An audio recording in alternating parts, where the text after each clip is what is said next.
Hari-hari.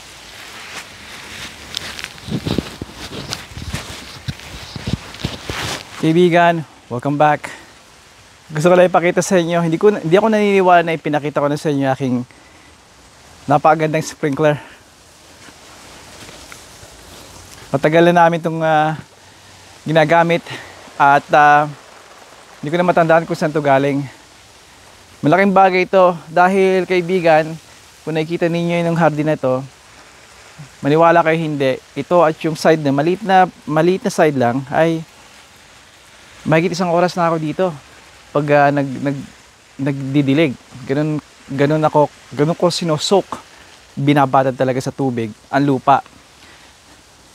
Sa pamamagitan nito, kaibigan, ay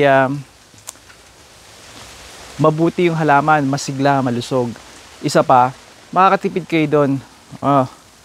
Lakay, 1 oras ka nagdidilig, yung likod pa, another 1 oras yun. So, 2 to almost 3 hours itong paligid. Paano ka makakatipid? Kasi kaibigan, kapag sinok nyo sila, ay hindi nyo kailangan diligin araw-araw. Pwede kayong mag-skip. Sa totoo lang, pwede kayong hindi na diligan hanggang sa susunod na linggo. Ang ibig ko sabihin, 1 beses o 2 beses sa 1 linggo nyo lamang nadidiligan ang inyong mga halaman. At sa pamamagitan nun, nakakatipid kayo at masigla mga halaman, mga bulaklak.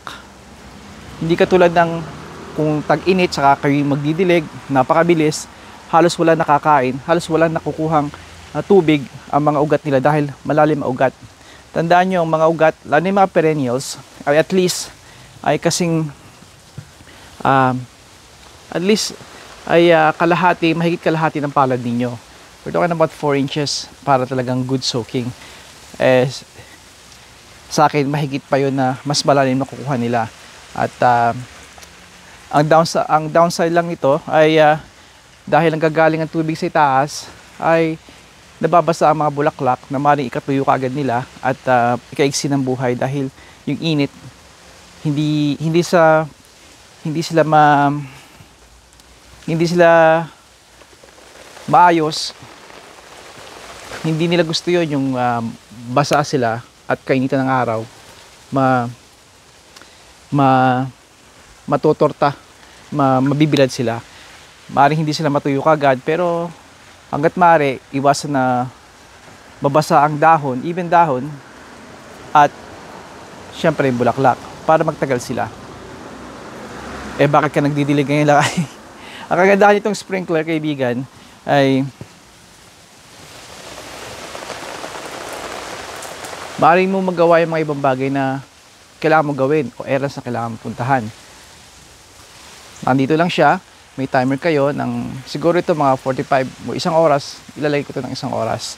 Talagang parang yung deep talaga siya at hindi na ito maulit unless magkaroon ng heat wave, ng todong heat wave sunod-sunod ay mag-skip ako ng maybe 3 days or bihira naman, halos talaga yon. At kung mangyari man yun, it's okay kasi hindi naman nga madalas.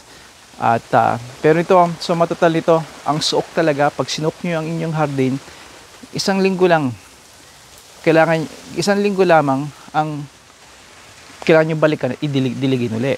Ngayon, kung nagkaroon ng ulan, which marami tayong ulan dito ngayong summer, spring, summer, fall, summer, ay summer pa rin, ay lalong tatagal bago kayo mag-skip, lalo kayo tatagal bago kayo magdilig muli, di ba? Kaya kaibigan, magandang option to. Wag lang araw-araw dahil itong napakagandang mga bulaklak ay hindi nila gusto yon. Sa ngayon, I think magandang excuse ko. Pupunta ako sa butika ngayon dahil may sakit si Juniorita. Yung paglalagay niya, yung pagtatrabaho niya sa kolehiyo, part siya ng council, student council and leadership din doon sa baka ang anak niya magkokolehiyala na rin. Kolehiyo ay sa York University, part ng York University ang pinupuntahan ng aking anak sa Glendon College, kung saan unang panahon ang Glendon College ay isa sa kilala dito na speaking French only na school. At nagbago nga sila at ngayon pangunahin pa rin nila na French din sila, pero may English na rin. Kaya gusto ko lang ipakita talaga sa inyo itong sprinkler ko.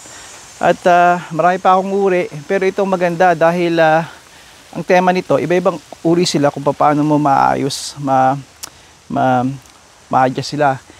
Pwede siyang, may tube siya na nabebend nyo.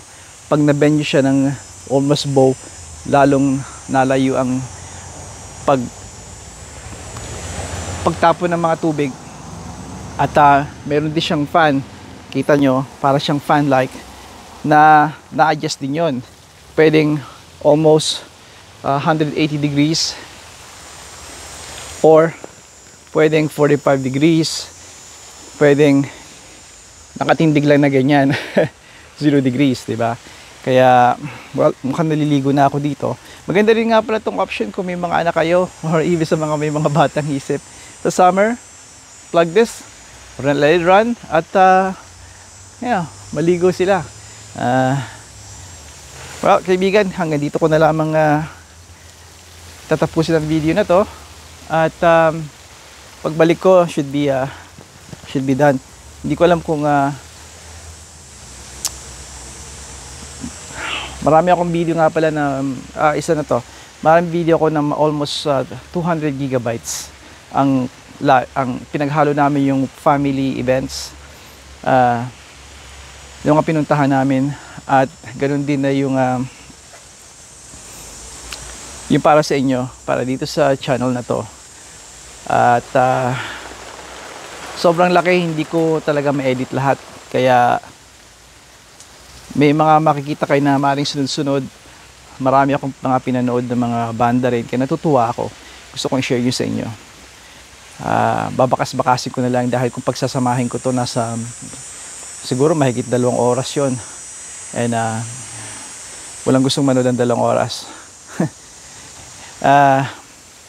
Kaya yun, kaibigan, ang aking abangan ninyo ang update sa channel. Napakarami nangyayari. Ngayon ko lang, well, not ngayon lang, pero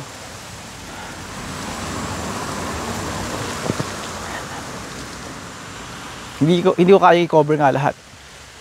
Akala ko makakaya ko, kaya ang daming politics, ang daming mga bakasyon, ang daming mga sasakyan na kailangan ayusin, at mga punong kailangan i-trim. Kaya yung bisikleta ko hindi ko pa nga rin nagagawa, pero pasasan ba't daratingin ho, I hope magawa ko to yun sa ngayong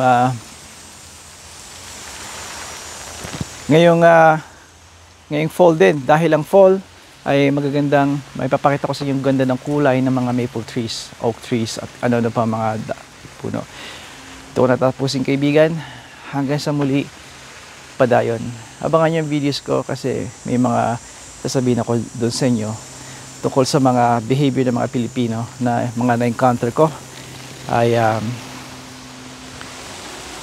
nung pumunta kami sa CNE, kaya I'm glad na hindi ko narinig ang sinasabi nila, dahil kung hindi, would have been bad for for them, even sa akin. So much disrespectful na nangyayari, pati dito sa yung mga Pilipino dito. They don't know how to respect people at ang lugar kung saan sila dito nakatira. Kaya ang mga tao paligid. Kaya hanggang dito lang, kaibigan, at hanggang sa muli, padayon. Basa ka na.